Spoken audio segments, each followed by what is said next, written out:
We'll do it live. We'll do it live. I don't know why, but I'm showing off a video game or a computer game that I'm playing. It's called Inside the Park Baseball. It's a baseball simulation, crappy. I'm also going to apologize. I started a few minutes early. This is actually 3 minutes before my scheduled start time at 6 p.m.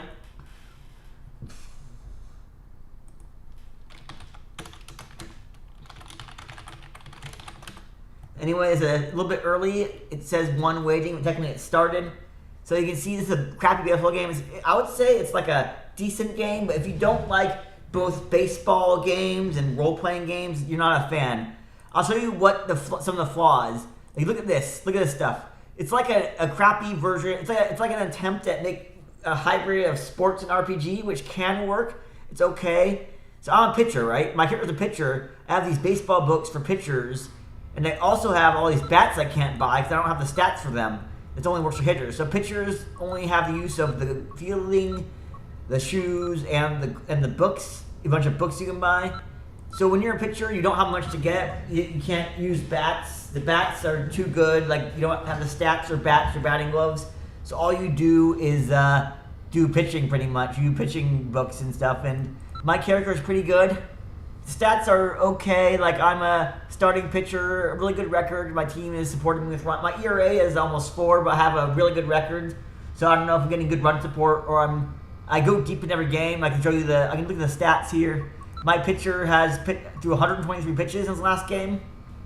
I've had 11 complete games and already. It's pretty unrealistic, even by like standards like 20 years ago. This game is really old, by the way. This game is really dated. Like, the game came out long ass time ago, like 25 years ago, and it's definitely aged. It hasn't aged. It's aged okay, but it hasn't aged that well. It's like MLB Road to the Show if they made it more cartoonish and less realistic. It also has this really stupid feature that's kind of offensive to kids and stuff, or a little inappropriate. You can drink beers to improve. My mood is apparently not perfect because I had not a great game last time I played. I pitched a lot. I lost. I gave up 7 earned runs and 12 hits. So my character's a little sad. So I'm gonna give him drink 5 beers and makes his mood better. If you drink too much, you get drunk though. You get a hangover, which I can relate to that. I've gotten hangovers. Like when I drank 7 Fireball whiskeys in 2 hours, or the time I harassed Shalyn by calling her a bitch repeatedly and then telling her I was gonna be even more abusive to Shalyn than I thought. I was even going to be more abusive to her than I actually was. I saw it in my text box in the YouTube chat. Suck my dick, Shalyn, or just suck my dick. I was about to tell her to suck my dick, but I didn't, luckily. I mean, she would not have liked that. I mean, she handles abuse with good humor sometimes, but even Shalyn can't handle being told suck my dick by random internet weirdos. I don't think anyone likes that. Maybe there's some woman or some guy who enjoys being harassed online, but I don't think most normal people want to be told suck my dick by random internet freaks. That's not a fun thing. Anyway, this game's a little uninteresting. I don't think you guys came here or at all. If you did come here, you don't want to watch me play a game from 25 years ago, like 2003, 23 years ago. It's a fun game to me, but you guys won't like it. So you can see my chair is unclothed. I mean, it doesn't have clothes on it because I actually did my laundry recently, so the chair doesn't have any clothes on it. So let's see how, is this live? We'll do it live. So I don't know how, it's still showing the game on the video, like on the screen, on what you see, but my screen doesn't show a game at all. It should have a full-sized me, which it does now. So I am pretty shaven, not perfectly shaven. So we are at about the 4 minute mark or 3 minute mark. It just barely started here, but I don't know how long I'm gonna go on. Like, I don't have the endurance or the interest in streaming for like 5 hours. I know other people, like Moish, that Mersh and DPS, they can stream for 4 hours. They have content, they have a lot of guest stars. I don't do that very much. I stream for an hour, maybe 2 if I feel like it. But a 5-hour stream does not interest me. Maybe if I had an endurance run or had someone join me for his chat, I could stream for that long, but most of the time I don't stream that long. I'm happy with an hour or maybe an hour to an hour and a half, maybe 2 hours if I get in the mood. But the average stream I do is not going to be that long, I would say, honestly. Anyway, let's talk about Monday Musings. I don't have anything to talk about other than my day. So I had therapy today. We discussed the Jesse Raiden people, the people who took my website over. Who's that? Is another creep here? Is that the same person on this channel activity?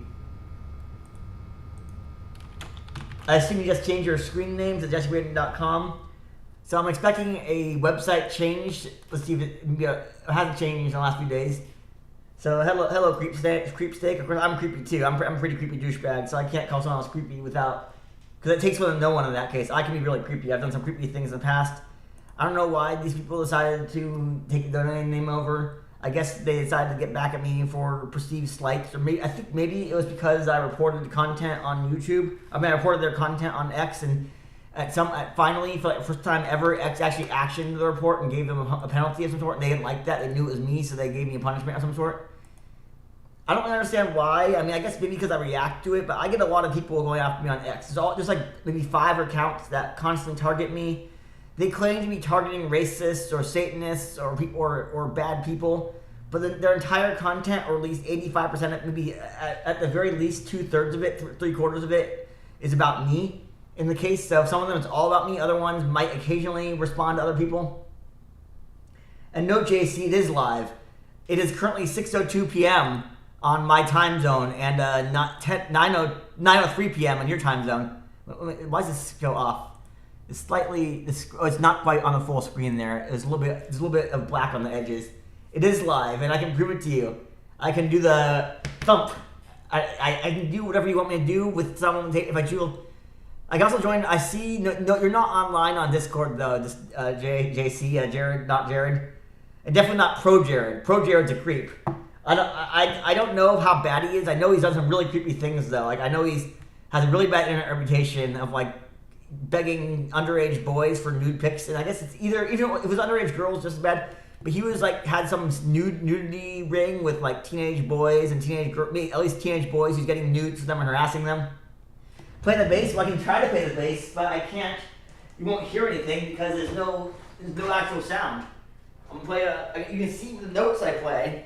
You can see the notes I play and try to guess what I'm playing. We know that it's a little dusty though. Trying to get close. I don't think you can hear it though. There's no amplifier. Maybe you can if you're.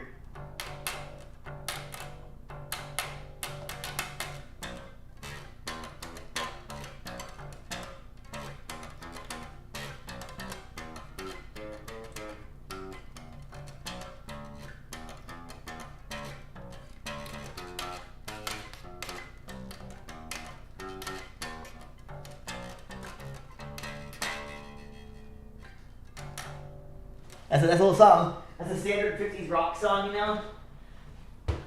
You know, like 50s rock where all they talk about is cars and women.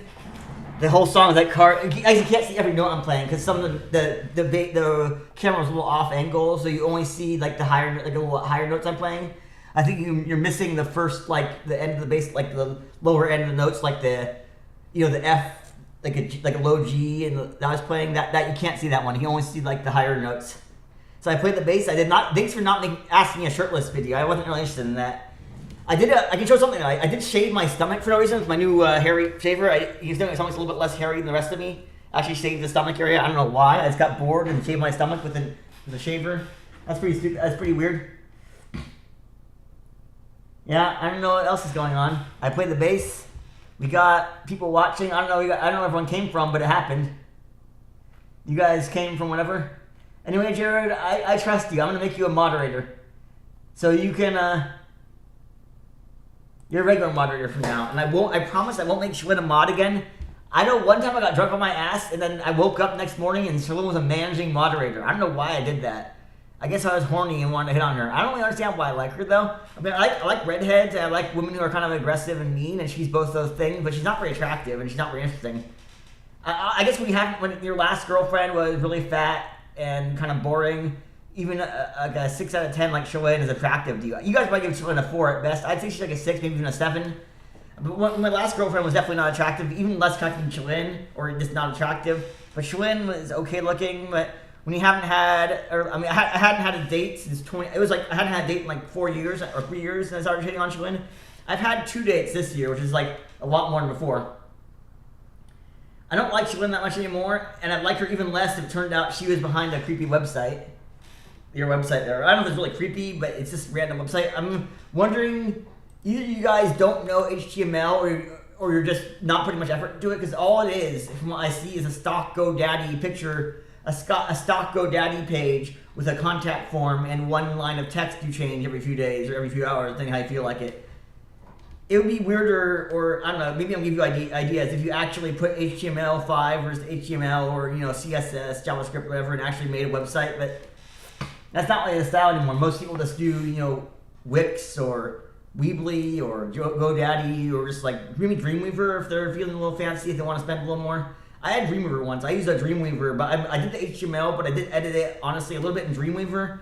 When I had a website, I would use Dreamweaver and add something and then do HTML, make sure it looked nice. My websites are sort of throwbacks though. I used basic HTML growing up, like tables. I didn't like frames or JavaScript. I didn't know JavaScript honestly. I did tables and basic links like the href equals, then the quote with the URL in it. It was fun, but when I look at my website today, I realized it kind of sucked. I thought I was a good webmaster as a kid. Then looking back at the website 20, 30 years later, 25 years later from Video Kid website, it was not that great. It was kind of mediocre. I had way too many sections on videokid.com. You can actually look it up. If you're interested, you can go to archive.org and type videokid.com, and you'll see like hundreds of freeze frames on my website starting like late 1998 all the way to 2003. But anything after 2003 is not really a website at all. It's just a boilerplate trying to sell the domain. I went on eBay. I sold my own domain for $8.50, and the people that bought it have been desperately trying to sell it for thousands of dollars ever since.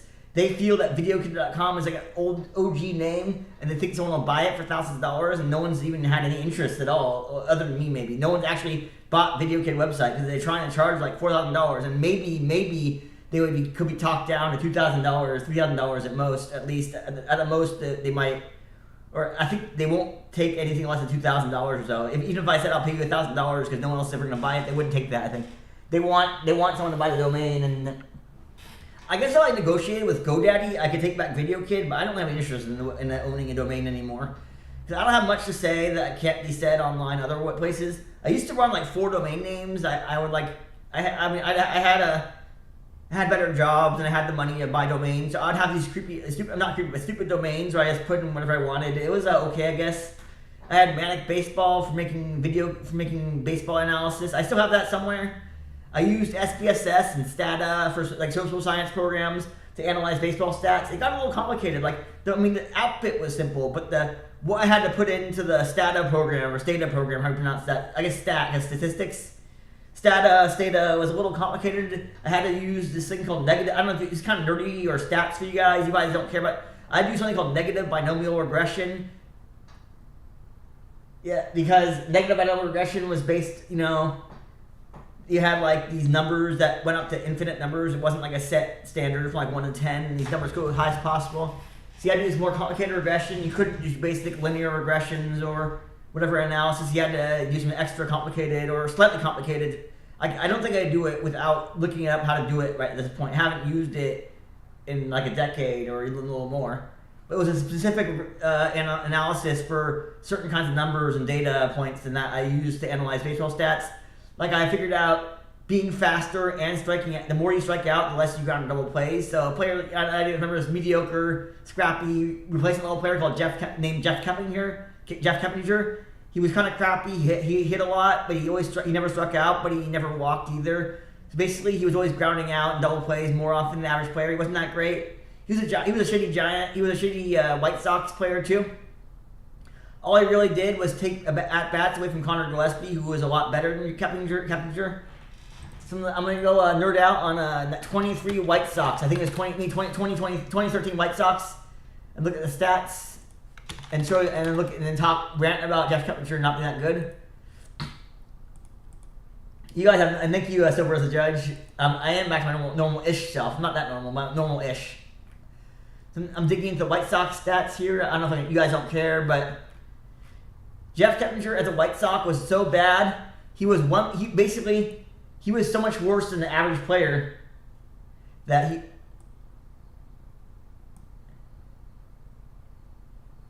Are you a stats guy? Like, are you a demographics major or statistics major or a hardcore math guy? I didn't realize most other people would understand that much at all. I thought it was a pretty obscure thing that only sociologists and biologists, maybe psychologists would care about. Maybe economics majors, maybe political science, but less likely though. But it's not really I would call it a medium science, like a soft science, not a liberal arts, not a hard science, not STEM enough, but like economics, political science, some sociology. It's sort of like they have some elements of hard science, but they're not enough. They have like analysis and they have like some math, but they don't have. There's no one right answer for economics, political science, sociology. Things like supply and demand, basic stuff like that have some truth to it. But you can't say, oh yeah, every time you increase the price, demand, like the quantity demanded goes up or down. There's other factors too, There's a lot of factors that basic macroeconomics is not the answer to everything. You can't just make assumptions based on what you learn in macro econ. It's not as simple as that. I want it to be simple. I want to say, oh yeah, the minimum wage increases unemployment no matter what. There's other factors, and the minimum wage is so ridiculously low that I don't think any reasonable company that's not trying to have slaves would ever pay less than minimum wage. I think pretty much everyone, almost everyone who works is paying more than the federal minimum wage, like $7.25 an hour. That's just nothing. I think most employers will pay like twice the federal minimum wage. So I don't think even increasing the minimum wage to like $10, $12 an hour have any real effect on anything. Because everyone is making more than the minimum wage as it is. You guys don't care. Like, this is like economics lesson, but the minimum wage is so ridiculously low federally that even increasing it to $12 an hour or $15 an hour, maybe $15 an hour will increase unemployment a little bit because some people don't want to pay that. But most workers are making a lot more than minimum wage right now. It's just the minimum wage is so much lower than what people are worth that it just doesn't make sense to even. It's so low. Why even have it? Like, when it's half the wage that most people, state minimum wages, there's no point. You might as well get rid of it entirely or index it to inflation at some level. Increase it to like $12 an hour, and then increase it with inflation or some cost of living adjustment, and then stop arguing over it every few years. But I don't think a $20 minimum wage, everything is the answer. That's a little high, a little unreasonable. It's sort of a one-size-fits-all Band-Aid solution. Like, lack of education, lack of upward mobility is more of the issue. Increasing the minimum wage just puts a Band-Aid on the Band-Aid solution. It doesn't really have enough going on with it. It doesn't matter if you increase the minimum wage, they increase prices in response. And then, what was I talking about? I was talking about Jeff Keppinger, why he sucks. So looking at the stats, Jeff Keppinger was so bad, he was basically a shitty player you could get from the minors or a crappy veteran would be 1.7 wins better than Jeff Keppinger or WAR. Jeff Keppinger's WAR wins above replacement was so low, he was 1.7 wins worse than a replacement player that any team could get with no effort. That basically means if you replace Jeff Keppinger with a complete nobody who had no real ability, it was just complete crap, you would win. The White Sox would win almost two more games a year if they replaced Keppinger with someone who actually didn't suck so bad. And then their best player, they had a pretty bad team that year. Like, they were actually they were pretty terrible offensively and defensively. They were actually good. Pitching was good, but their offense is so bad. They had their best player was 2.4 wins above replacement, meaning Alexei Ramirez. If they had a replacement player, they would have won like 2.4 fewer games. Connor Gillespie was actually third best on their team, or he was actually like one of the better players with 1.2 wins above replacement. They actually put him in the top 12 of his team. They're so bad. He was the third best defensive player, which is pretty sad. He wasn't that good. He was mediocre. Jeff Keppinger, I'm not standing him. I'm insulting him. Jeff Keppinger is a shitty player, even by my standards. I don't like players who can't produce at all. His value is so bad that he played 9 years, but he was worth one win entirely over 9 years. He had one good season. His best season was 2.6 wins, where he hit 325 somehow. He had like a random lucky season. He's never hit more than 9 home runs in a season. His defense is shitty too. He's just not a good player. He's the kind of player that you don't want. You win despite having him, not because you have him. If you have Jeff Keppinger, you have problems. If he's getting more than 150 plate appearances, your team is not going to do well. And the problem is most of his teams suck. They gave him a chance to play, and the Gillespie is not much better. Though at the same time, Gillespie was more valuable. He was twice as valuable. They both suck, but he was twice as valuable in a third of like half the time he played. Like, Gillespie only played 500 games and that was 2 wins, like 2.2 wins above their replacement. And Keppinger is 1.1 wins above replacement and in twice as much time and 3,000 plate appearances, 818 games. So he was half of Gillespie career-wise. And then Gillespie had more decent seasons. He actually had 3 seasons where he was actually, a decent player. And then Keppinger had basically 2 good seasons, and then not anything else. Everything else sucked. And then, of course, Keppinger never had... Did he ever play in the playoffs ever? I don't think he ever had a playoff appearance. His teams always sucked. But Connor Gillespie was on the 2016 Giants. He's actually a key player somehow. He was kind of at a very... I guess I don't know what I'm talking about baseball. You guys don't even care about baseball. He was very streaky. Like, I'm just look at Gillespie, 2016 Gillespie. He was a disaster at one point. He was just not doing... He's not pulling his weight at all. He should have gone to the minors maybe. He was just shit early on in 2016. And suddenly... Where is that? I'm trying to find this page. Why does this page look so weird? It doesn't look like I remember it. Maybe either they changed the baseball reference or I'm missing something. Connor Gillespie menu. Share and export upgraded. No, I don't see the game logs. Oh, there we go. They changed the page. 2016 Gillespie. He's not my hero. He just has my first name. Wait, this? What? Oh, is this I didn't change anything. I'm just a little confused here. So Connor Gillespie was hitting 364 early on in the season. He was hitting 316 on May 14th, 2016. He's 6 for 19 with a couple. It's like a home run and a double and a couple walks there. He was hitting decently. He had a 907 OPS. Then suddenly he plunged to 140 batting average.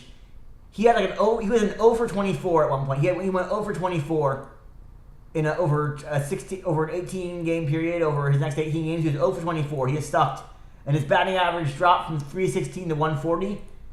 That's just terrible. He had mostly played. He walked He walked 3 times in 27 appearances, and he just did nothing else. He walked. Then suddenly he had a clutch hit. His batting average doubled in a matter of weeks. In 2 weeks, his batting average doubled from 140 to 288. He had a 459 batting average over 12 games. That's pretty crazy. Of course, that was luck and skill. Maybe mostly luck. He had everything right, but after that, he kind of fell off. His end of the year he went 500 over his last week. But then overall, the last couple months, he was only hitting 243. He didn't, other than hitting decent amount of home runs, 4 home runs, over 111 at bats. He only walked 6 times. He struck out 17 times. He never stole bases very well. I don't know why, but he's got caught stealing so much. His caught stealing ratio is one of the worst ever. He's the second worst player of caught stealing. He gets caught stealing 89% of the time with only 11% success rate. So I don't know why Gillespie's trying to steal bases. Maybe he just sucked. Maybe he's instructed to steal bases. Maybe he's running when he's not supposed to. And also, he had a clutch home run in the playoffs. That was cool. That was nice of him. I mean, that was a nice hit home run. It was a 0-0 tie with the New York Mets, and then suddenly he hit a 3-run homer against some relief pitcher for the Mets. Like Noah Syndergaard had a great game. He was battling with Madison Bumgarner. Bumgarner outdid him because the relief screwed over Noah Syndergaard. And Thor, as they called him, with his long blonde hair and his beard. I think he had a beard too. He was a good pitcher, but yeah. Why are we even talking about baseball? You guys don't like baseball. Why are 10 people watching? I don't want to complain, but yeah, I have 10 people, and it says 10 people watching, but I'm not going to be interesting at all. I'm just spamming or rambling on about baseball. Moderation is looking at participants. There's only 2 of us here. It says I have 6 watch. It dropped. I don't think that watching is accurate until after the stream is over. I think a few hours after the stream is done, they might have accurate numbers. But during the stream, the numbers that I see are not too up to date. I think it's almost random. It's just calculated randomness, and they don't actually mean anything. It says there's a bunch of people are actually watching. It's been it goes from 5. It was at 2 when I started, and it's got hit 10. Now it's 6, 7, 8. It's just kind of random to me. It just flashes up and down. I don't know how that works. Maybe it could be someone watching with multiple accounts. That'd be weird. Someone that's with a bunch of accounts. It says the average view is 8 minutes with an hour and a half of total watch time, which I guess that's not great, but it's not bad. But if I stream for 5 hours a day, 4 hours a day, or if I stream 30 hours a week, and then 4 hours a day, like 30 hours a week at 5 hours a day, 6 days a week, or maybe 4 hours. Maybe that's a little too much. But if I stream 5 hours a day, 4 days a week, 20 hours a week, I might be able to get enough watch hours to get money. But that's not going to happen. I'm not expecting any money out of YouTube. Maybe I can make a Patreon again and get a chump change, maybe like an hour of wage. I mean, Patreon was a good deal though. I put in very little effort and made $10 a month. I basically put in 10 minutes of work for $10. It was like a $60 an hour job because I got $10 a month from like Jared and Urquit, or like Jerry Noto and Jerry and not Jared. We're paying me $5 a month each to make a video for them once a month. And these videos were maybe 5 minutes of effort. I would make a 3 to 5 minute video, a little bit of editing, uploading, and that was it. It was a total of 10 to 15 minutes a month for $10 a month, which is, if I could get that for a full-time job, that's a great job. I see Mr. Bergers is spurring me on again. Some say he's funny, I say he's creepy. I mean, I can't complain much about creeps, because I am pretty creepy too. I've done some really creepy things, I will admit to that. I sent people unsolicited gifts out of boredom. Like random people, I had their addresses from former gift exchanges. I guess gave them random gifts, like nothing like weird, not like letter bomb, just random DVDs and movies and like books. I sent books and movies to people that had their address from former gift exchanges. I don't know why the hell I did that. I was really manic. I mean, it wasn't as bad as something. All the things I did, sending gifts to random people, not just women, as Jose says, random men and women, just random people that I knew in the past, sending them gifts. That was not as creepy as I could have done. I've done creepier things. Like, I got tricked, or I was so dumb that someone convinced me that they were a former elementary, junior high school friend. So I was convinced this person who was bothering me on Kiwi Farms was actually my former friend Alex Prather. So I started going after Alex Prather and his family, well, his dad. Though others say I went after the full family. I went after Alex and his dad, calling them weird and calling Alex a faggot and threatening him vaguely with empty threats, and that they took it seriously enough to get a restraining order, and I didn't follow through enough on the removal of the content of the content that bothered them. So I got a 34-hour a night in jail. Not like hardcore prison, but I spent a night in jail. They picked me up at 12 p.m., 11:30, 12 p.m. Mid-October 2017. And I was back the next evening about 34 hours later, a day and a half later, I was back. But jail was weird. Like, people weren't that depressed or anything. I guess maybe it wasn't a hardcore like a lockdown place. It was more casual and like drunk tank or whatever. But yeah, it was a frustrating situation to have that happen, because I thought I'd done the best I could. I contacted the Kiwi Farms. I removed the Yelp reviews. I removed the phony businesses I made for the family. But I guess they wanted me to remove content from Reddit and 4chan. I should have complained about that, or to them. I should have said, I can't remove content because those sites don't allow it. They have me banned, or they don't care about what people complain about. They're not going to remove it, so I'll have to talk to them about that. I should have renegotiated the terms of that agreement, but I didn't. I just tried to remove everything. I removed everything I could, but what I removed wasn't good enough for them, so I got the restraining. They considered it a violation of the restraining order, and that's what happened. I felt I didn't do anything. I mean, I obviously did stuff wrong. I did enough wrong to get the restraining order against me. Well, technically, it's expired, I think. Technically, the restraining order is 5 years. It was a little longer than it could have been. It was a 5-year restraining order, because not 3, because of the seriousness of my behavior.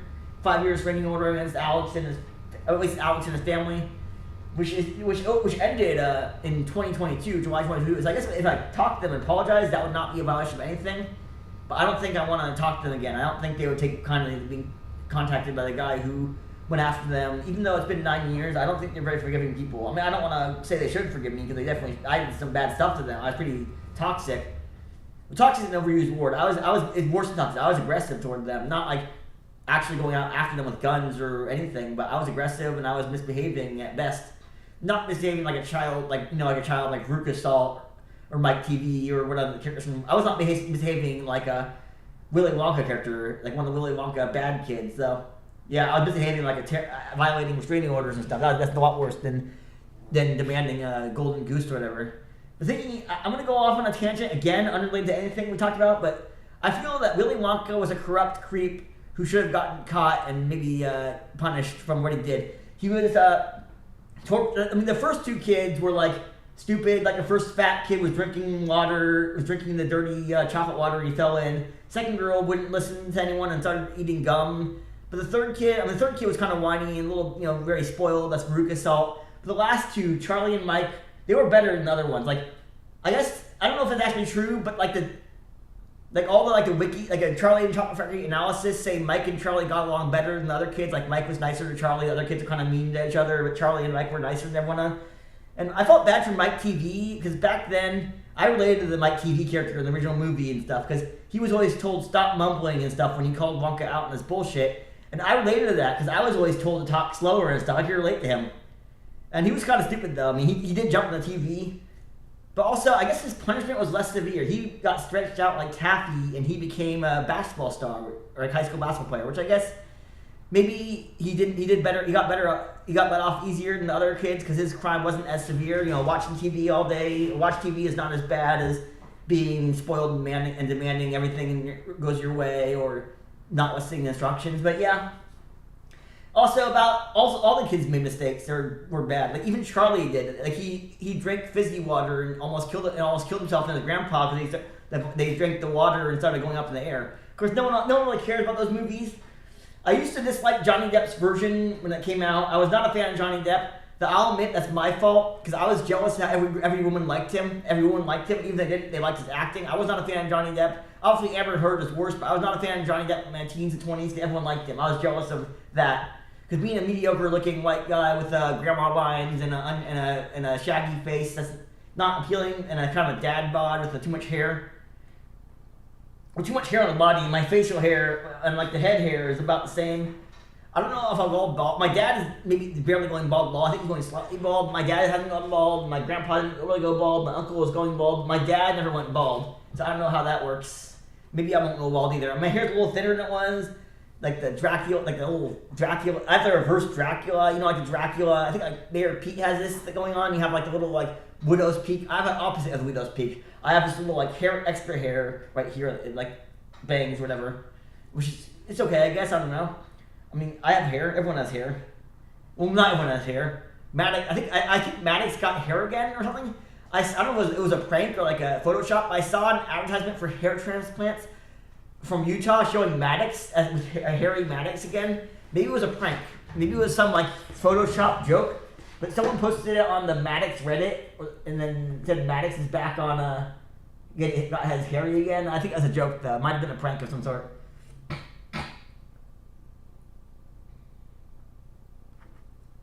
Yeah, that's okay. I'm just looking. I don't need to rude and distract it. I'm just looking at my Reddit account, see how things are going.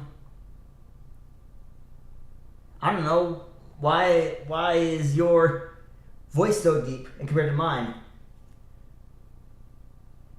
And I don't know. I wish I was more like LeBron. I wish I had the popularity and the fandom that he does without having to do anything about it for it. Not to exercise or do anything. I mean that's weird. I guess I don't know. So I have a question about YouTube. I don't understand shorts and how the calculations work. I understand they changed them about a year ago. They inflated the view numbers or undeflated them, I guess you call it. So anyone who sees your short is shown your short as a view now. But a year ago, if you made a short and most people and only people actually saw it would count. But now anyone who is shown your short, even if they swipe away instantly, they count as a view, which is kind of stupid. I miss the old way when the views actually mattered. But at this point, views for shorts don't really matter. So let's say you get 1,000 views on a short, which is about average for a noob like me, 1,000, 2,000 views. And then let's say you get 2,000 views and 500 people actually view it. That's 25% of view rate, which is definitely below average. But if you get 1,000 views and 500 active viewers, if you get the same number of views but if you get the same number of active engaged viewers, half the numbers, I think it's better because people are actually looking at your content rather than swiping away instantly. I wish I knew how to find success online without having to post inappropriate content or embarrassing myself. I mean, I can't do much with YouTube because I keep getting banned. And I mean, I guess I got a sub recently. I got a sub today. I don't know how that happened. I think someone subscribed to my short or something. But I'm at 66 subscribers, which is low. It's just not great. There's a wall. The 50 to 100 wall is the hardest to get over. Once you get in the hundreds, a couple hundred, it's easier to get 1,000. But once I get 1,500, I never got more than 1,300 or so. I got 1,300 a few years ago with one of my accounts, and they decided to ban me. Of course, I was asking for the ban. I was posting bad content. I was often posting bad content, frequently, not obviously like posting like me repeating the N-word constantly or like going naked, but I was posting these sort of like inappropriate PG-13 and but maybe NC-17 cat fights and women wrestling. Some of them would be ignored, they wouldn't care. Other ones would be deleted on the spot with a warning, and sometimes you got a strike. But most of the cat fight videos I posted were just, I would make them adults only on my own, and they just wouldn't care. Like Taylor Hendricks wrestling is actually like athletic. It's athletic-ish. It's like actually like a sport sort of, even though it's sexualized, it's still a sport, so that's not really banned. I don't really know anything about Tyler. I don't really know how she's doing, but she seems to be the one person. I don't know who she is. She followed me on X, and I think she might be like some sort of crypto person, or maybe she found me. I mean, she's been around a long time, so I don't think she's a bot. And let me look at her profile. Is accurate. She's from Canada. I'm looking at her Facebook or her Twitter. She's actually from Canada. She's not a fake account from like Nigeria. It's actually a legit account, but I don't know how accurate that is. Other than Tyla and a couple people responding to my content, I'd say 90% of my X interaction comes from the creeps following me around and making AI or calling me a Satanist or whatever. I would say X is not the best place for actual like meaningful interactions. TikTok is honestly better than most of them. Like I don't know how it works, but TikTok actually gets views and replies. Like I just post like a 10-second short of a food item and talk about it, and suddenly there's thousands of views, or even 30,000 if it's weird, if it's interesting enough. And then yeah, Reddit is okay too, except for the regular. But I have a strange thing with Reddit. They haven't even given me a warning on my newest account. It's been a whole month of frequent like thousands. I made like 1,500 contributions on Reddit. I get like 50 a day. It's crazy. I mean, I think I've made 50 posts a day, 50 comments to post a day, 50 posts, 50 contributions to Reddit a day, and I haven't gotten a single warning for anything. I haven't even got a single complaint about anything I've ever posted on Reddit in this account. Usually by now I've gotten a warning and like a 3-day ban or even a week suspension. I've gotten at least usually within a month I get a suspension or two, and then within a few months it's permanent suspension. But the current account, BRCC_drinker, has no restrictions whatsoever. Not even a single automated warning. I've gotten posts deleted for a lack of karma or not commenting enough. Like some subs have different requirements. Some of them say you need to post in our sub and comment on other posts before we'll let you post your own. Other ones say you need to have a karma amount or account age. My karma's gone up fast, comment wise. I somehow got the Rising Star achievement in Reddit, which is pretty hard to get. You need 1,000 karma on one subreddit within 30 days of joining it, and I got that on on the unpopular opinion. I posted an unpopular opinion, and got 3,000 upvotes, which gave me the Rising Star. I think that Rising Star even on 2 maybe. But when you're a new account, I would say like 55% of my karma comes from a single comment I made about airplane travel being safe. Which is okay, I guess, but I wish I had more upvotes on more comments and not just one big, like 4,000 comment, and then everything else is 100s or lower. Like, I found myself posting like 50 times a day. Sometimes, and most of them get maybe a few upvotes. Occasionally it's dozens, hundreds, even 1,000 once, but on average, my content gets maybe 5 upvotes on the average. The mean is 5, but the median is probably more like 3. Because there's a few comments with thousands and hundreds of upvotes, and then other ones are like, average one's like 3. Then occasionally I piss someone off and get downvoted a few times. A few tricks about Reddit: if you get downvoted more than say 4 to 5 times, number 1, don't complain and bitch about being brigaded or say they're wrong. If you complain about being downvoted, you get downvoted even more. If you get a lot of downvotes and someone calls you out on your bullshit or you make a mistake, just delete the post so they don't get downvoted more. Unless you want it to be there. If you don't care about karma and you get downvotes or whatever, just let it slide. There's a problem with that. If you make a couple bad controversial posts or comments and then you get negative karma, you can't post on a lot of subs. They will either crowd control you. That's one feature. So let's say you go on the Ask Reddit sub and you see a comment, you have to click on it to view it. That means that account is really new or has a low contribution score or quality score. It means they're considered a crappy spammer account, or they're so new that they can't be trusted. The CQS. So if you're interested in what your quality of Reddit is, Reddit considers your account's quality, go to what is my CQS and type there, and you'll get a score from lowest to highest. Mine gets to high, but I can't get highest because I don't know how the hell to verify my email when I'm signing in through Google. I don't think I can verify an email without actually signing up through the desktop email service, and that's not working for me because I think my computer is basically like permanently banned from Reddit. Just the MAC address, IP, whatever. I'm a very bannable person. Everything except for TikTok and Instagram has banned me a few times at least. I'd say the most bans I've gotten, you'd think, of course, it's probably dozens to hundreds. Reddit, at least a few dozen. Instagram, zero. I think my main account never been banned. I think I got banned once or switched it once. Facebook, I got the main ban from the main account. I had to make a new account and have a backup account that I still use from the past. And then Twitter, probably. First of all, operative, fuck you, you fat piece of shit. I'm sorry. I'm not sorry for saying that. I posted on it because I didn't read what the sub was, and it came in my feed. I understand you're too autistic and retarded to understand that concept, so maybe I'll explain like you're two. Duh, it came on feed. I did not see the sub name, so I post because content is interesting. So number 1, get help. Number 2, you're a fat retard. Number 3, get help. Number 4, you're fat. Number 5, you're annoying. I don't apologize for any of that because you're annoying as fuck. I know I got angry. You're gonna go. You're gonna scold me for showing anger at you when you're being a retarded freak. I understand you have this whole trip with me where you can't help but insult me. Like, I don't get it. I'm not that interesting. I like cat fights, hamburgers, and The Simpsons and baseball. Like, that's just pretty all the stuff I like and do is very boring. So I understand the obsession with me. Like, what's so interesting about me over anyone else? I'm not very interesting. I'm not exciting. I'm the human equivalent to a rice cake or a piece of bread with a bit of mayo on it. I'm basically the human equivalent to a bologna sandwich with mayo and nothing else. That's how I describe myself. I'm the human equivalent to a generic Lifehouse song. It's not a single, not like one of their generic Stanley. I'm basically the human personification of a generic Lifehouse or Three Doors Down song. The Rip Brad Arnold. I wasn't a fan of so much politics, but he was a great musician and a good guy. And I wish he was still alive. I wish he was still making music. But with that stage 4 kidney cancer, that definitely wasn't in the cards. Even for a couple of years, it wasn't happening. Brad Arnold's death was not really a shock, but it was depressing.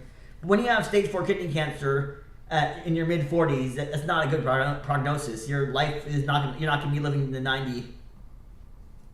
So I don't know how my career probably gonna suck. So also, I have an interview tomorrow at 4 p.m. So that's pretty cool. I'll take the bus to get there and it'll be cool and exciting. Not exciting, it's a shitty job. It pays better than the other opportunity I've interviewed for, other opportunities, but it's also, might have late hours because the role is I think it requires night work because it's more of a closing sort of role. It's sadly a dishwashing role rather than like a hostess or, front row. It's like a back end sort of role of a restaurant. And when you work in the back end washing dishes, you might be there till midnight or something. Like I might have to get off at midnight and take a bus. Like the bus doesn't run past 9 p.m. So I'll take a subway. I'll take one stop on BART just to get home. Like it's a lot longer than it's more expensive and it's slower than taking a bus. The bus runs from like 8 a.m. to 6 p.m., which is kind of sad. I wish they ran later, but it's meant for the mall only. Like this bus goes to the mall pretty much. Like, let's go to the mall, everyone. Like let's go to the mall. Like Robin Sprotsky, whatever her name was, Robin. I forgot her name. Whatever the character's name was. How I Met Your Mother, Robin's character. Yeah. Interview tomorrow at 4 p.m. at the Cheesecake Factory. I've got a lot of contact for them in the last few days. I got another text right now asking me if I want to be a cashier for a cashier interview. But I already have an interview tomorrow at 4 p.m. for the dishwasher. So I don't know if I'll ask them about the cashiering role too, if I have an opportunity for cashier. Because I have to do with cashiering and dishwashing, being a dishwasher. I have both of those experiences. But I don't know which one. I think the dishwasher pays better, the cashier is easier, and a more relaxed role. But either way, I'll be standing up for hours and hours. Hopefully I'll need comfortable shoes. My current shoes are comfortable, and it's okay, and the commute is not as bad as my last job. My last job was almost an hour each way, and that included biking. If I had walked to the bus, it would be almost 3-hour commute total. Even with biking to the BART, that was about a 2-hour commute round trip. What I like about the job is I could clock in whenever I wanted. Well, I had to clock in by 8:30 in the morning unless I had like a reasonable excuse for missing work or being late. But on an average day, we were expected to be there between 8 and 8:30 in general. So, but I could clock in, like, if I got there at 8:14, I could clock in at 8:14. I didn't have to wait till 8:30 or clock in exactly at a certain time, which is good, because when you have to clock in at a certain time and you don't drive, it's kind of sad. Or just not sad, it's disappointing and frustrating, because you have to rely on the bus, you know? Is it tracking my eyes? I think I might have this eye tracking feature on. I don't want that if it's on. No, it's not. I feel like it's tracking, but it's not. My eyes are just on the screen, I guess. But yeah, when you have a job that has a certain, you have to clock in at exactly 11 in the morning, and you get there at 10:47. You're sitting there at 13 minutes. 13 minutes to do nothing. It adds to your commute. The bus either comes. The bus is every 30 minutes, so you get there at 10:47 or 11:17. There's no 11 o'clock. If you're 17 minutes late and you're getting penalized, or you're 13 minutes early and you're waiting around to clock in at exactly 11. Great America had a big problem with that. Everyone had to clock in. There's a bunch of computers, a bunch of little clock in stations. But back when I first worked there, 2008, 2010, 2011, 2012, 2013, you had to clock in with a crappy phone. Like, you had a shitty phone system to clock in. You didn't even have a computer at all. You had to clock in and dial and type in your code and clock in, and that was pretty sad. And then they also fixed some of the other problems at Great America with. They've gotten worse in terms of the theme park. The food sucks now because the management for the food is the same. Operative. It's because I can't get any other job. So why don't you go jog off? I know I shouldn't have gotten angry about that, but it's frustrating. You know, my poor social skills lead me to ironically be forced to apply for jobs that require social skills. And my degree is not relevant to most jobs. They want like a STEM degree or a strict or more of an arts degree. I'm sort of in between there. Like sociology, social sciences degrees are sort of in the middle. They're halfway. They're in this no man's ground, this purgatory between liberal arts and hard sciences, which doesn't seem to really be appreciated by employers. They're not taken seriously by anyone for some reason, even though they require a rigorous, somewhat rigorous. My master's degree was not that hard, I'll be honest. Like, I knew it wasn't that difficult. The stats classes were a little challenging. They were very forgiving on the curve, though. I got no Ubers. It's not worth it to get an Uber, seriously. Like, it's probably $10 each way, maybe even. I mean, look, I'm going to try to prove you right or wrong about that. I know you think I'm a wealthy man. When you're making like $20, I'm probably making like maybe $800. If you're making $1,500 a week or $1,400 a week after taxes and $1,500 a week, a $20 expense daily is not worth it. That'd be $100. Assuming I worked 5 days a week, $100. That's like almost 10% of the paycheck, or more than 10% of the paycheck. Like 15% of the paycheck, like 13 to 15% of the paycheck goes to an Uber. And I'm being tax deduct that somehow, but it's just not worth it to go to take an Uber. So looking at the Uber option, Lyft at least. Let's see what Lyft says. I'm looking at Lyft here. Open the Lyft app. It's showing. I think that Google has an agreement with Lyft because they are showing me Lyft, not Uber. Okay, it's $8 for a standard Uber rate, $11 for priority, $8. So basically, it's $8 each way right now for a standard Uber, for a standard Lyft. For extra comfort, it's $16. Assuming that it's not the same price each way, but it might be different. Go to Uber. I have an Uber app. It'd be nice to increase my rating though. I think one time maybe Liz not wearing a seatbelt gave me a 1-star rating. I had a 4.93 or something, almost 5, and something that dropped to 4.75 after going to Las Vegas. Either we did something wrong together, or that they didn't like Liz not wearing her seatbelt. Jose, stop with this dad. My dad's not that wealthy. I understand you can't help lying. Like, you have this whole trip with lying, but my dad is not that wealthy. Like, why did he working into his mid-70s? He worked well into his 70s. I think he still works a little bit now. Why didn't he retire at 60 if he was so wealthy? My mom would pay for Ubers though. She would do. I'll be honest. My mom would reimburse me at least for Ubers when Bart went down, which night was her. But my dad was renting out his rooms in his house before. I mean, yeah, he's not. I mean, I know he has a lot of real estate, but I don't think you can count the value of your home that you live in as your wealth that much. It's like what Zillow or whatever, or what Zillow says your home is worth is not the actual value you sell it for. It could be more, it could be less, depending on how the negotiations go. So let's say I go to Cheesecake Factory. I'm going to type in Cheesecake Factory. So Uber, unlike Lyft, Uber's cheaper than Lyft apparently. Oh, it's a flash promo. I don't even know what that means.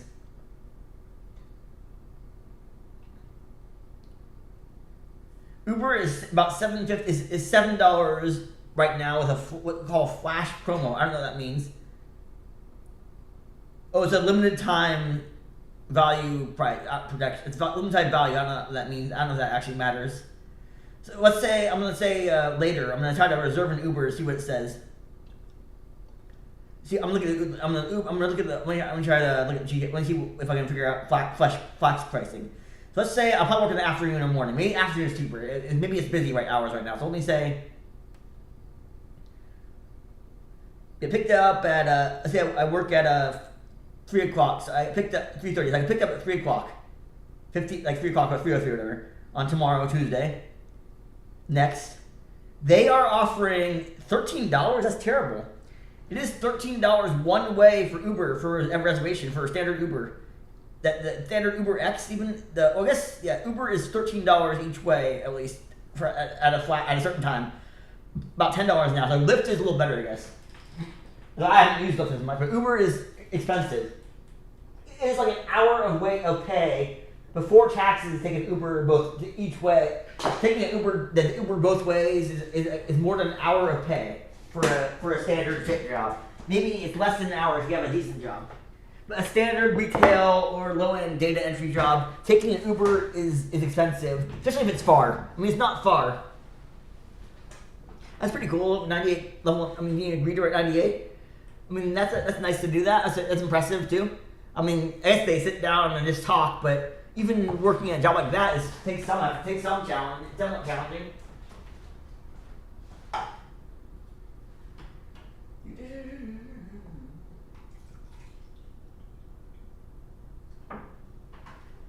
He's gonna take you back to the past. Put a shit in there. I don't think my mom likes working though. I think my mom stopped working earlier than my dad. They both worked later than like the average person would have back in that of their age.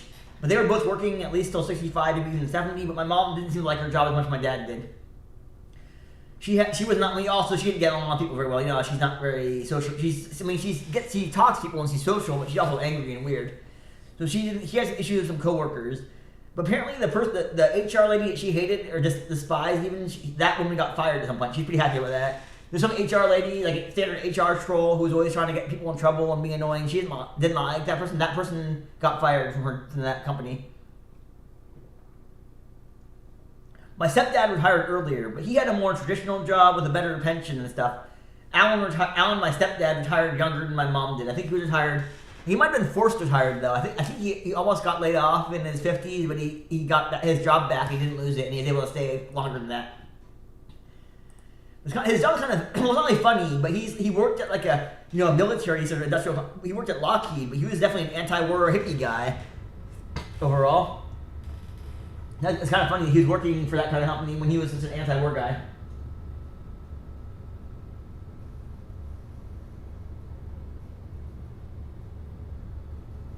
Yeah. I'm just looking at my phone again. It's a little boring, I guess. I know I shouldn't be looking at my phone. I should be focusing on my stream and not staring at my phone because I was checking my Reddit. My Reddit karma is shooting up somehow. Sadly, the posts are not getting many hits or anything going on, but the comments are getting a lot. What's that karma at? It's almost 6.9k apparently. It's pretty cool. I got 6,900 karma. Technically it's 6881, but the app will round your karma up to the nearest 100, so it's 6.9k karma, which is cool. I guess it's a funny number, you know. But contribution-wise, I think I'm posting too much on Reddit. I have posted. I'm looking at my last. Somehow I posted. Let's see. That's a lot of way too much. Well, that's more than I thought. That's shit. I've posted way too much. I posted like 80 to 90 times in the last since this morning. Since 10 in the morning. I posted like 80 times. I posted like 80 comments, and it's the 6 posts, 80 comments, 6 posts. It's kind of a little depressing. I posted way too much today. I mean, the people liked what I posted. I got a decent number of upvotes on my posts in the comments, but yeah. Let's see the top. I'm looking at top the last 24 hours. Not that you guys care. My account I got 30 upvotes on one and 22 for another, and then 8 and 6, and then a bunch with 2 or so. One thing that's kind of funny is Reddit hides your score. You can still see your own score, and it's obvious what it is. Like you can look at your Reddit score for the last hour, and it shows you the post you made, but it says score hidden if you're not actively on your account, so no one else can see it. But it's kind of funny because you still know the score because it still sorts it by top to controversial. So if you have a huge post that got hundreds of comments in 30 minutes, but it's on a sub that hides the karma for an hour or even a day, you know it's a high or low if you sort it a certain way. So it's kind of pointless because you can still see it when you're logged in. So I don't know why they hide that stuff. Yeah, that's kind of weird. I submitted a controversial post too. Look at my most controversial post. I had a post that didn't do that well. I think I removed it though because I can't see it anymore. No, it didn't. It's still there. But I had a very post. I think it got a very mixed review on Reddit. It has 50% of karma of rating, upvotes, downvotes. But it's been a lot of posts. It's been a lot of votes, I think. So it's like it's barely up. It's like round 0 total, but it's not like a bunch of downvotes. It's basically about half people liked it out of like 25 or so. Like 13 up, down, like 12 liked it, 13 didn't. Of course, your basic karma is 100%. You get a default upvote when you do it yourself, which doesn't really matter, It doesn't have any effect on your score if you care about that stuff. It doesn't have any effect on your karma, but when you post on Reddit, you get an instant upvote from yourself by default. You start at 100, a 1 for everything, not 0, which it might make more sense. When it shows 0, that means someone else downvoted you. Yeah, I don't know. I'm looking online, looking at my X, looking at Reddit and everything. So what should I do on my stream? It's going on about as long as it usually is, so I don't know how much longer. I mean, I don't know, other than Operative, I don't know who's actively here. Maybe people are just, it shows, I only see Operative chatting with me. So it shows, well, actually, no, Operative is gone too, or he's not active in the chat. I don't see anyone chatting with my stuff. I don't see anyone in the chat anymore, so it's just showing me only. So it's showing me in the chat. When I look at the chat, I didn't actually close my chat box. I don't know how to open that again. It's a question. How do I reopen my? I'm trying to reopen my chat so I can see if anyone's talking. But I don't see that. Theater mode, autoplay, HD. How do I turn on chat? That's a question I have. Maybe refresh it. Maybe I'll show chat for refresh. Just browser thing. All right, there we go. Chat's back with refresh. Yeah, I guess I realize that no one's chatting because I'm not chatting. Other people are chatting in the text box, but I'm doing nothing other than talking to you guys. So anyway, Operative, this is a game you might like. I don't know if I can burn it for you or legally give it to you, but it's not that great, but it's okay. It's a decent game, The game is called Inside the Park Baseball. It's kind of a silly game. You might not find it fun. You might not enjoy it because it's kind of silly and basic. It's a baseball simulation game where you play a single player. Like right now, I have a picture. He's 17-7 with a 3.9 ERA, which I guess I have a lot of run support because that's a pretty high ERA for such a good record. And I have a WHIP of 1.2. I rarely walk anyone. I give up too many home runs and too many hits, but I pitch a lot of innings. I'm pitching innings like I'm 80s, I'm from the 70s. I pitched 240 innings over 31 games. I'm pitching like 8 innings a game. I'm going deep in every game because I maxed out my endurance stat to be a starter. I could do a let's play that game. It's not very interesting and it's kind of crappy and it's kind of buggy too. I had a bug. I made a catcher. It's not because he's a catcher, but I made a decent catcher a few days ago, and then I tried. And the game ended up closing on me. Then I opened it again. Right, I opened my Inside the Park baseball game again, and suddenly the stats are all buggy. Like it was the end of the year, but it saved my stats at the All-Star break, so I lost half a year of stats. I got angry and I got frustrated. Not angry. I got a little frustrated with the game, and then I stopped playing that simulation and made a new one. And then that one fucked up too. It closed after a month of gameplay, and I lost all my stats. So you have a risk of losing your stats from your last save point if the game crashes. It does crash It does crash often actually. It can crash. If you don't run it in compatibility mode from Windows XP level, it will have a weird problem where you can't click on anything. You have to force close it, which is kind of sad. I guess a game made for when Windows XP was new, that's not going to run very well on modern machines. And also, it's really slow. Even though I'm running on an i9 9900K, like a really good Still top of the line eCPU from a few years ago. It's not running faster than it did when I was running it on a Pentium 4, Pentium 3. It's just as slow and clunky as it ever was. It's just like it was. It takes like probably 15 minutes, even more, to simulate a whole season of baseball, because they have to log every single game, every stat, every player. It makes it kind of slow.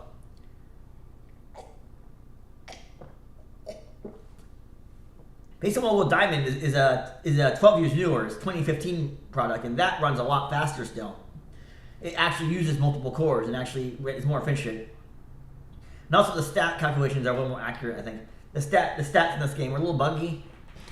My pitcher threw 280 innings somehow. They let him throw 280 innings. Just let him push himself way too hard. Like, I think half of his games are complete games. It's not realistic. It's like a 70s pitcher when you had a 4-round rotation. Maybe then you get 300 innings. But my guy is gonna get 300 innings somehow. I don't know how they're letting him do that, because it's too many innings for a modern pitcher. These days, I mean, obviously it was not that modern, but even 20 years ago, 200 innings was about what you expect. Of course, these days, 200 innings is more than you expect. I feel like an old man now. Back in my day, you expected 6 innings, 7 innings to your starter, and maybe 2 relievers, 3 at most. Maybe you had a 6-inning start, 2 innings at middle relief, and a closer for the last inning. But these days, a pitcher going 5 innings seems to be the norm, even. And sometimes they have these weird, freaky, weird features, like a Tampa Bay Rays does opener strategy. They have a relief pitcher pitch an inning, and then they have the starter effectively as a reliever pitching the next 4 to 5 innings, and then they have actual relievers pitching the last 2 innings. It's a little weird to me. I'm not used to starters pitching as openers and not being starters. It's a little strange, but I guess you got to do different strategies. Teams are always trying to one-up each other. Everyone wants to have the next Moneyball situation, you know. The A's had Moneyball, but it's less effective now, you know, because teams are always learning the new strategies and one-upping each other and figuring out what's valuable and what's not. Like the A's always valued, on-base percentage. They valued the high on-base players because that was undervalued in contracts. And the Rays did them better. Rays do better than the A's because they also figured defense was important. I have a book about Tampa Bay. Tampa Bay is better than the A's. Like, they're both crappy small market teams, but somehow the Rays are getting the World Series frequently with a terrible salary and an even shittier stadium than the A's ever had. The Rays had the worst stadium ever, and they're still winning consistently and making the playoffs pretty often. They're winning wild cards usually, but they made the World Series twice, which is pretty good because they've only been around for about 30 years. They've had 2 World Series appearances, only 2 pennants, no World Series victories. But other teams are worse. The Mariners are probably the worst team ever. They had good seasons, but they never even made a World Series ever. They've been around for 49. There'll be a 49th, I think 50th season this year coming up from 77. Now it's 2026. They have never made the World Series once. They've made the championship series twice. They've never won a World Series, even made a World Series. Never won a single pennant. That's just sad. Even the 116 win Warriors, Warriors and Mariners. Even the 116 win Mariners in the 2001 season, they got stopped in the second round, the LCS. Which is kind of sad for them, you know. You have to win the winningest team of all time. You can't win the world. You can't make the World Series. That's kind of depressing for them. They have these all stars, Jay Buhner, Ken Griffey Jr. Of course, Alex Rodriguez dumped them for the Rangers. And then he dumped the Rangers for the Yankees. And he's a cheater. Alex Rodriguez, was caught with those whatever it was, the HGH or some sort of steroid, and he's was not ineligible for Hall of Fame, but the voters don't want to vote for him because of the steroid problem. So that's kind of sad. That's not sad, but Alex Rodriguez could have won if he didn't get injured a couple of times, he could have had I think he could have beaten the Bonds record if he had enough power. He kept going I think he was on pace to get everything going to have the highest highest home run total ever, but he didn't quite make it. He was a 50 home run guy, and he started hitting 30 home runs in the last few years. He's hitting 16 home runs, and he hit 7, and then he went 33 home runs, and he had a terrible season to end his career. It's kind of a little disappointing that Alex Rodriguez petered out the way he did.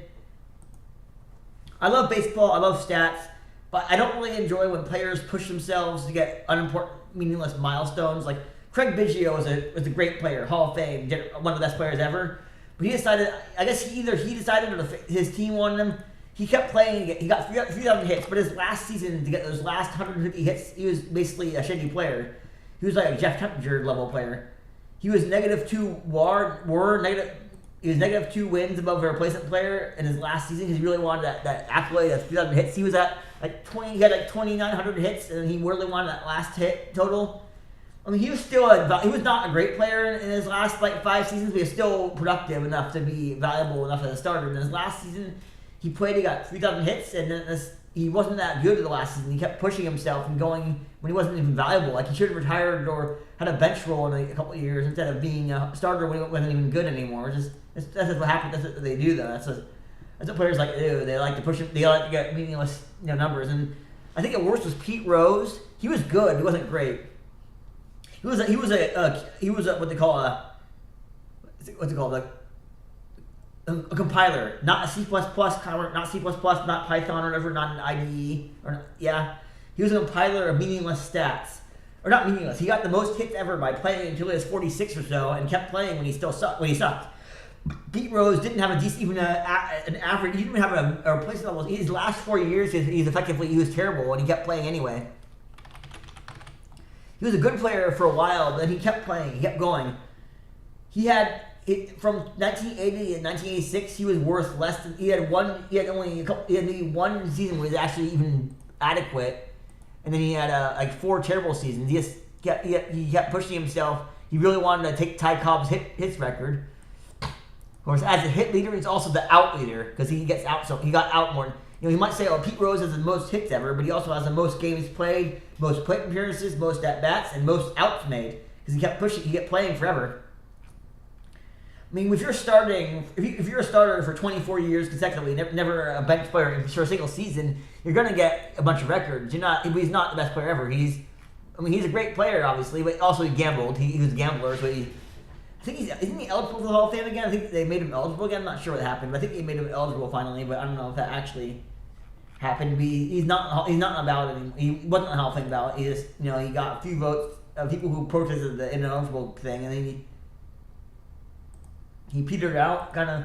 It's always kind of sad when you have a great player who keeps pushing and then has a crappy ending to a season. He's doesn't do anything worthwhile. He's a shitty player for the last 3 to 5 years. Like, some players go out with dignity, or they have a bad injury. They retire early. And Sandy Koufax was an amazing generational talent, and he had what they call dead arm back then. But I think if Sandy Koufax was a modern day starter, well, first of all, he wouldn't be pushed like he was. He wouldn't be playing all those games. He would have had a easier workload. They would have had him 180, 200 innings, 7 innings to start or something, instead of pushing him to complete every game. But what's funny, thinking of that, back in the 60s, they had the term 7-inning pitcher was an insult. It meant you were a decent pitcher who could pitch 7 innings, but you didn't go the whole game. But if someone pitched 7 innings today, you would call him a great starter. If you pitched 7 innings, 30 starts, 7 innings a game, you would probably lead the league in innings pitched. That would be like the most durable pitcher of the season, which is strange because back when my parents were kids, the standard pitcher they had 4 pitchers instead of 5 in the starting, and they barely had relievers. Like, they had fewer pitchers. They had more hitters and fewer pitchers. So the pitchers would mostly complete games, and the relievers got more innings too. The relievers were only used in desperate situations when everything was disastrous. You didn't have the standard closer bullshit role. Closers are one of the most overrated baseball positions. You have some guy whose job is to come in and throw 1 inning, and that's it. Like, you throw 1 inning, maybe 60, 70 innings a season. And even if you win as a closer, it's actually a bad thing. Getting wins as a closer usually means you suck. It means you blew a save, and then your team came from behind in the bottom of the ninth to win the game that you fucked up. You fuck it for a starter. Like a starter, just say you were winning 2-1. The starter pitched 8 great innings, had 1 home run, and that was it. Then you come in the 9th inning, you give up a run, you tie, then the game gets tied again. You got 2 runs, and you're losing. And then your batters win the game in the bottom of the 9th, then you're the winning pitcher, even though you made things worse. You have you give a run or two, you give a home run, and then your team comes in the clutch last second and gives you a win they deserve. So winning percentage and wins are not very valuable in baseball. It's based more on the run support and the other stuff. I guess one thing is wins do have some merit, a little bit. If you're a starter who can't pitch 5 innings, if you're a really mediocre starter who can't go 5 innings, you're not gonna get wins. Even when you pitch 4 shutout innings, you need 5 for the win. At least in most cases. I think spring training But wins should be better. I think wins are a little weird. Like, starter goes 7 innings, they don't get the win because their reliever takes over or whatever, and the game changes. But I think starters wins is not the best stat. It's kind of sad, kind of knowing that fantasy baseball has wins as a stat that are valuable. So you had pitchers back when I was in the fantasy baseball a little bit. You had mediocre pitchers, not shitty, but mediocre pitchers like Jeff Suppan for example, old Soupy. He was a mediocre pitcher, mid-rotation, back rotation starter, but he was good for 15, 16 wins a year, so you got him anyway. You got him as a late pick because he got you some wins, and you needed wins. And his ERA wasn't going to kill you. A 4 ERA and a low walk percentage was not. His stats weren't that bad, but the wins what he gave you. And then you had crappy players like one-dimensional players, Juan Pierre, Scott Zednik, players who did nothing but steal bases. And players, and there's other player who had fantasy value was exaggerated. One was Ty Wigginton, old Wiggy. He was pretty bad as a player. He was barely above replacement. He was one of the worst players in the baseball. He was barely acceptable, but he was qualified to play first, second, third, and outfield. He could be put in anywhere except for shortstop and catcher in the fantasy league. He's like, this guy can play second base and all over the field. He gets 20 home runs a year and 280 batting average. It's pretty good, right? But he sucks at every position. He's not playing the positions because he's good at them. He just sucks at every. He's equally bad at everything. They don't know where to put him in the lineup or the position in the role out defensively. They put him in the defensive role.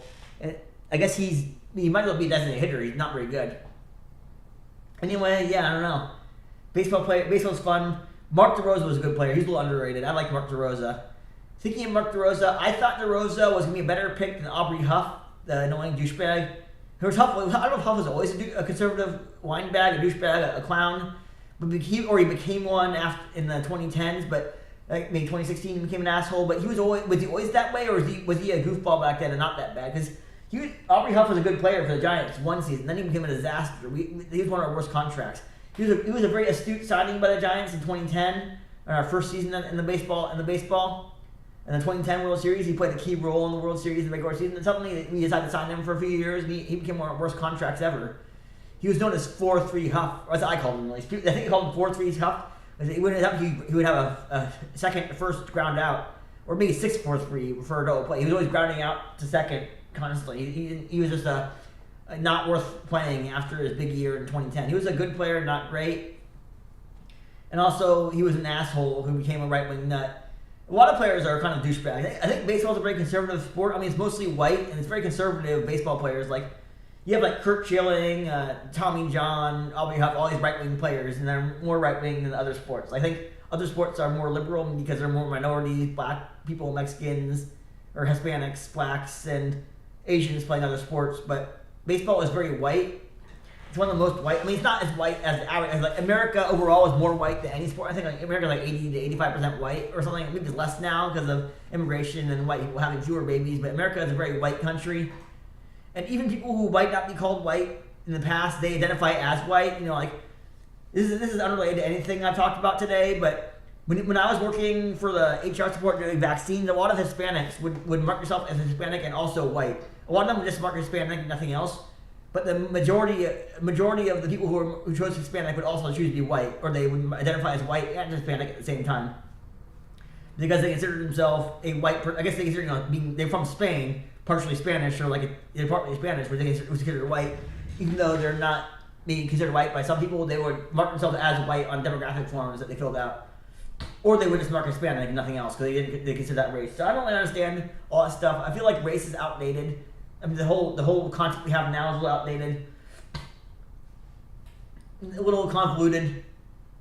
It seems like kind of an excuse to discriminate and divide people and put people in different. People like categorizing, generalizing. People like to generalize everything and give out different things like race and everything. And gender, I am pretty close-minded about that. Honestly, I don't think there's multiple genders. I think you're male or female. There is a small percentage, feds people that. Intersex people like feds or whatever that have a penis and vagina, or they had a tiny penis and a vagina and they moved the penis whatever, or they have like the extra chromosome like XXY with the sort of like whatever syndrome that is, But I don't think people that are trans are really.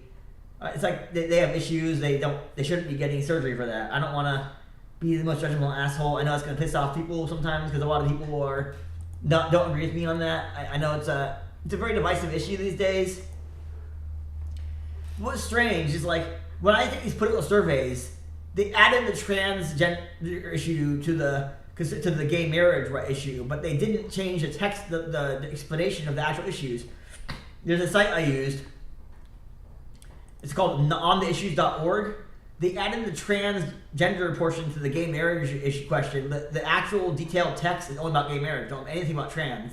Didn't add any actual details about trans people or transsexual, like transgender and gender surgery and stuff. But it's still all they have is gay marriage rights. You know, like saying you strongly agree with the LGBTQ or LBG, whatever, lesbian, gay, bisexual, transgender, questioning asexual.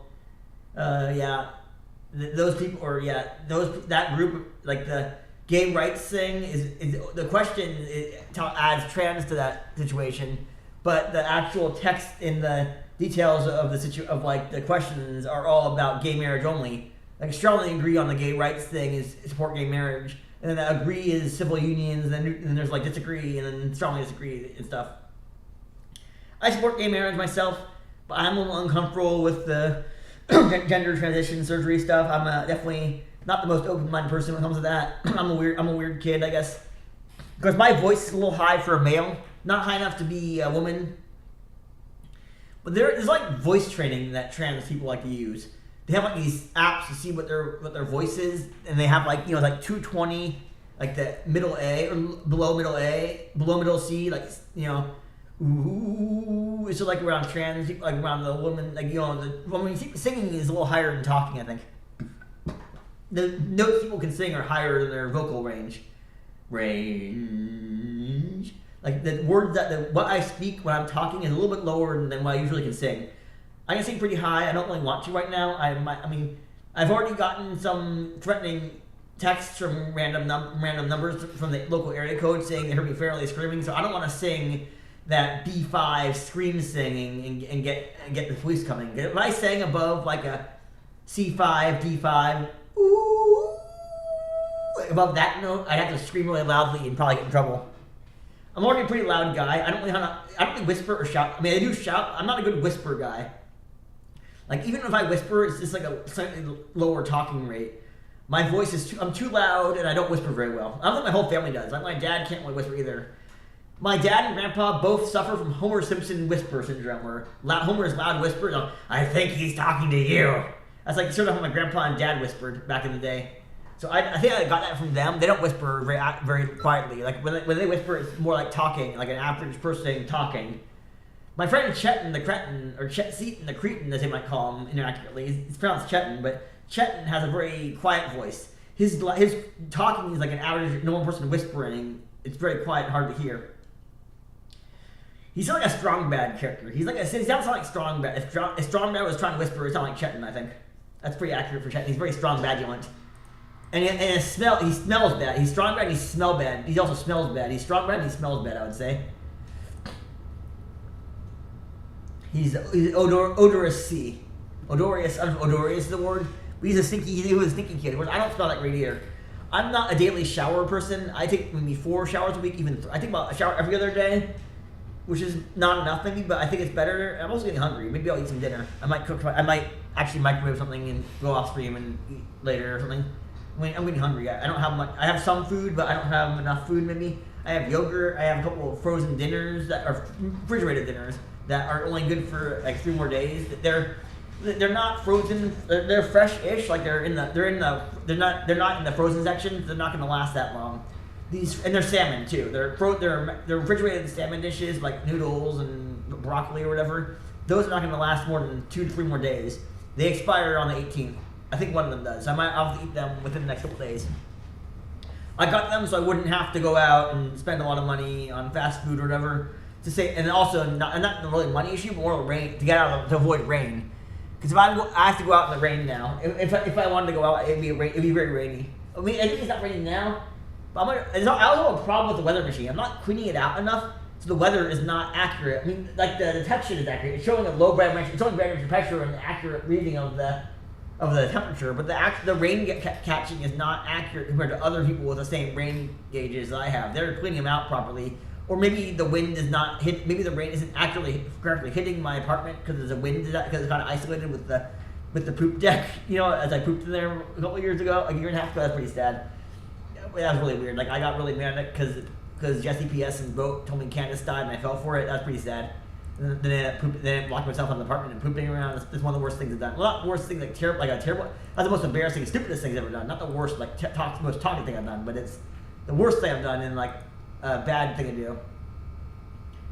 Yeah, yep. Good articles here. Good articles here. It's been an hour and 20 minutes now. Well, yeah, it's been an hour, not 79 minutes on the stream, but I started the stream about 30 seconds.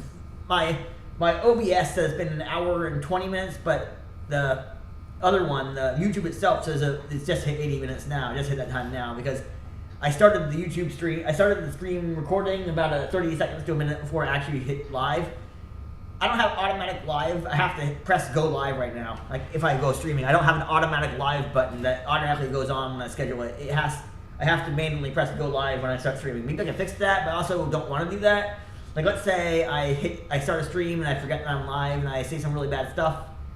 Thinking of bad stuff, you know, some random woman got her show canceled, right? It was some random hick on like some like drug show. I mean, like a drug rehab show. She said the word, you know, fart N-word. I don't know what the hell why you would say that. She casually said fart N-word when something went wrong, you know, when she was like painting a house. That was really stupid. Like, if you're going to say a bad word, you know, at least you should actually put it in a context and not say it in a way that you show that you say it all the time.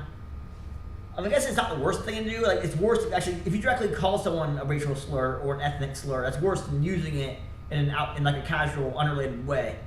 Saying you're an N-word or you're the S word, which is, you know, or the K word, the K word for Jews. You know, if you're using one of those slurs directed at someone to insult them, that's worse than using it in an academic sense, which is like saying this is a slur or whatever. But of course, Twitch doesn't understand that. Like, I had a discussion with Shalane and her simps about bad words for like F slur words, and apparently just discussing the history of a slur is as bad as using it directed at someone. Twitch is way too woke, way too liberal, but they have like, and they also don't understand accidental issues. Like, someone sent me nudity and I clicked on it, like, and I got banned. I got a warning. I got like a suspension just for clicking on a link or an email I got, and then they got me in trouble and it said it was nudity. I couldn't dispute it. I have a third Twitch now, actually. I mean, a third Twitch. No one follows it, but I have a third Twitch, a backup Twitch, because my first one got banned after a few warnings. The second one got banned, got a week suspension, and I fought it, and then they made it worse. I fought my suspension. I disputed the suspension, my 1 week suspension, and they made it permanent. They said, "Oh wait, this wasn't sexual. This was hate speech. We're gonna ban you forever." So if you have a week suspension or any suspension on Twitch, do not dispute it. Do not try to fight them. They will actually ban you permanently or make it worse somehow. They do not. I guess they don't like it when you dispute them, or they will look into it more detailed and then come out worse. Most places don't do that. Like Reddit or X or Facebook, they will not actually go out to make it worse on you if you dispute it. They will just reject it or accept it. There's no real risk in disputing your punishments on most sites, but on Twitch, it's not good. It's not a good idea. It's just not worth it. Do not tell Twitch they're wrong or ask them to review your suspensions. Just accept it. Wait the week or 3 days or whatever it is, and then come back. I guess if you get suspended, you can just make a new account and then try to be nice. That's what I do on YouTube, at least. I made a new account. Actually, I just burn through accounts and go back to old ones. This account is older than the last one I had. This account is from 2015. It was originally a park reviews channel. I only reviewed parks. I went around in local parks and went on and reviewed them for various reasons. Like, reviewed parks and showed videos of like nature. That's all I did until about a year and a half, until 2015 and 2025. I didn't use the channel at all. It was a backup channel that no one even visited. It was just not really interesting. There wasn't much going on with it. It got very little traction. I never used it. Let's see. I got looking at Kiwi Farms. Life Jimmy gave me an informative review. I like Jimmy on Kiwi Farms. It has a lot of toxic people, but a couple of them are cool. I think Trumpinista is a Janny moderator, but she's actually pretty nice. I'm not saying because she's a woman and maybe she's hot, or I don't even know what she looks like. She's probably fat or something because she's, you know.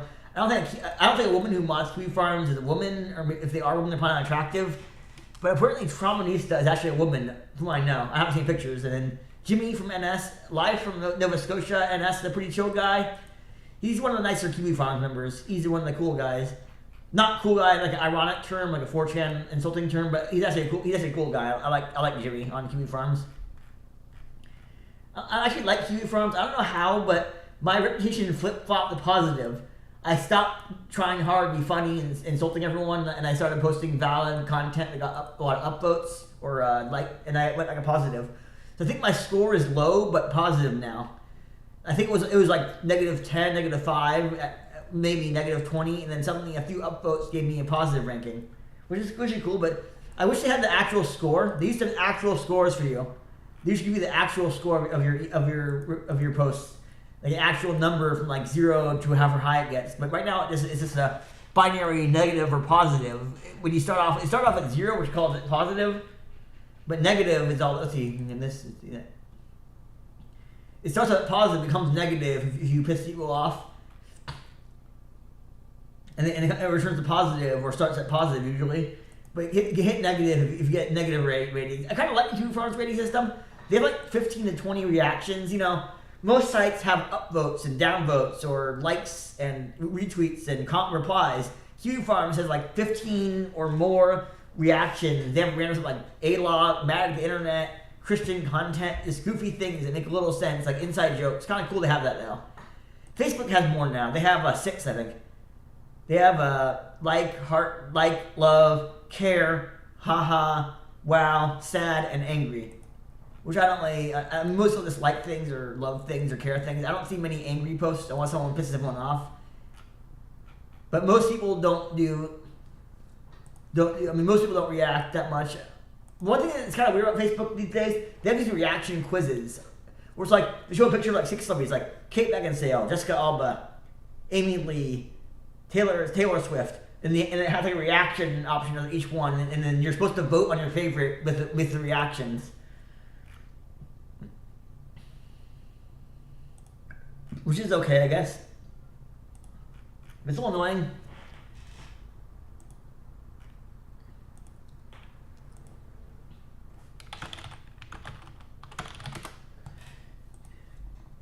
So I'm hungry again. I think I'm gonna end the stream at some point. No one's really watching. It says no one's watching. I had a lot of viewers apparently at one point. Then it went down to 1. I don't know how accurate that is. Looking at the view peaks, it's showing it hit 6 at most. It went around. It was like between 4 and 6 for the first 80 minutes. It started up 2 to 1, then it got 5, hit 6 for a little while, and it floated between 4 and 5. But now it's down again. It floats around. Now it's at 2, but it showed 10 on the watching now page. But I look at the analytics of the video, it's showing less. It shows it peaked at 6 for a few minutes, like for 5 minutes it's at 6, and around 4 to 5 most of the time. But apparently it's only 2, but it's not always. I don't trust the view counts until even a day after the stream is over. I don't know how accurate YouTube is with their account, with their reactions and stuff. It shows engagement and reach, whatever. It shows, reactions, reach, and it shows view counts. Anyway, I'm really hungry, so I'm going to end the stream soon, I think. Because no one's really talking. I don't think anyone else is actually actively in chat. And I don't see anyone chat. I mean, JC was chatting in a couple hours, like before it started. And JC's a moderator. No one else is modding. I think JC's the only moderator. Maybe Sprat's the moderator. I'm the only participant in chat. I think there's only one other person watching. No one is actually in the stream that I can see reacting to anything or talking to anything. I'm just seeing. I saw Operative was talking like half an hour ago for a while. I wasn't responding directly. I responded text wise. If I had 5 people in chat including me, which is not bad. I guess having any people in the chat is better than nothing. Of course, people spamming racial slurs like the N-word or 1488 repeatedly, that's kind of sad. I'd rather have no reactions than a bunch of insults, probably. But yeah, I don't know what else to talk about, because it's 88 minutes. I don't like the number 88, the HJ symbol, Heil H thing. I'm not a fan of number 88 because the secret term, like the hate speech concept, especially the 14 before that. Not a fan of those numbers when they're used together. The white power slogan and the Heil H thing. I'm not a fan of that. I guess that would be time for someone to spam it in my chat. Luckily, no one's watching, so no one's spamming it. So user management and moderate. Enix, Belmont, and Jared are moderator, and the few approved users.